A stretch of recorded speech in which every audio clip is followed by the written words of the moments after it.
Hey there, it's Bobby Legs, and full disclosure, this is not a video talking about watches. This is actually a video about my weekly update for the body recomposition challenge that I've thrown down to myself. I want to get to 15% body fat in July as a 53-year-old guy.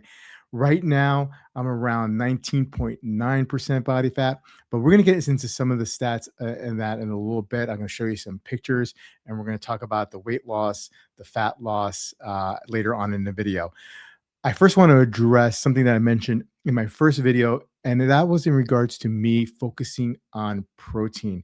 I felt like I left something out. Now, I had mentioned that I'm eating 1 gram of protein per body pound. And that helps me satiate my hunger, right? And so I'm able to be in a caloric deficit, which is very important to losing fat. What I failed to mention that the other reason why I'm heavily focused on protein is because I'm trying to maintain as much muscle as I have. Now, when you're in a cut, your body does not necessarily always know that, hey, we just want you to cut fat. It doesn't work that way. It cuts other things too. So the protein in conjunction with some weight training, I'm hoping to maintain the muscle that I have. I know I'm probably going to lose some of it, but I really don't want to end up with one of these like skinny arms and low belly and skinny legs kind of body looking. Probably even worse than what I look now. So that's the reason why I'm focusing on protein. Let me also share with you what I have for my typical breakfast for protein.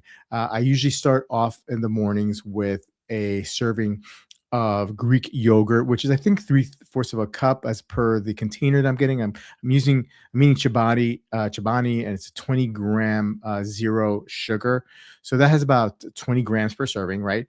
And then I take a scoop of naked whey iso in a tablespoon scoop, like a tablespoon that you measure, not like one that you use to eat soup, into the bowl, and I mix it. And I find that pro tip here, I find that particular powder mixes really, really well with the yogurt. It doesn't create a mess compared to other powders that I have used.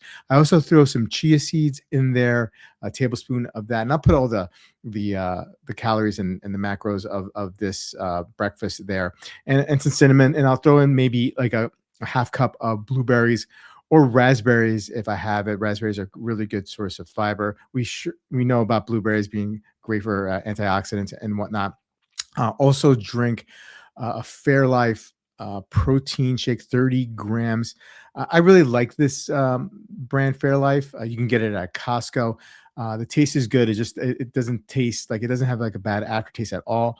And I really don't want to depend on these kind of drinks too much going forward.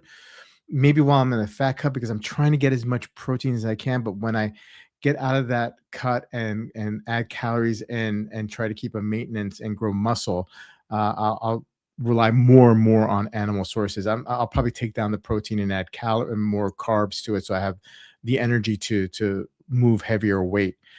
Because in the cut, I've noticed that I'm weakening a little bit, and that might be attributed to some muscle loss. But trying again to stave that off as much as possible. When I'm not eating Greek yogurt and the shake, I'll have 3 eggs, and I'll do some chicken sausage, a breakfast sausage from, I believe, Applegate Farms or something like that. And then maybe some oatmeal with some of that protein in there. Again, I'm aiming somewhere between 50 to 70 grams of protein in the morning. That really sets the stage for the rest of the day, keeps me satiated all throughout lunch. Okay, so now moving on to the progress. Here is a video of me this morning posing. If you notice, my chest is I noticed my chest is kind of flat here. It looks like 2 pancakes being hung on a clothesline. So I think I need to work more up on the upper part of my chest. I do a lot of bench, and it's like a bro bench. It's like how much you can bench, and that's really good for the chest. But to really focus on the top part of the bench and get that definition, I think I'm going to incorporate more incline bench, maybe at a different angle. Also, an underarmed press with dumbbells on the flat bench. Those seem to work well. I'm really limited to what I have at home or in the barn. It's pretty extensive, and I think I have a really good setup, but it's not like I have like cable fly machines and all that kind of stuff. I do have a cable that I could do pull-ups and from and pull downs from. But that is pretty much it. There's really nothing much I could do with it. Some tricep work and whatnot, but it's really not a great option. So I'm really stuck with like free weights and dumbbells and whatnot. Yeah, I mean, 19.9% body fat. I was 19.5 early in the week. That stuff is going to go up and down. My weight is around 181, 182 pounds. Again, that's going to go up and down. You can drive yourself mad looking at the numbers every day. I do weigh myself and take measurements most days. So I have to zoom back. I got to remember to zoom back on a weekly and a monthly basis to really see the trends and see the progress. Otherwise, again, if I look at it on a daily basis, I'm just going to drive myself crazy. Anyway, guys, I really appreciate you coming along this journey. Please, if you have any questions or comments or suggestions, please put them below. Give me a like, and I'll see you guys in the next weekly update. Take care.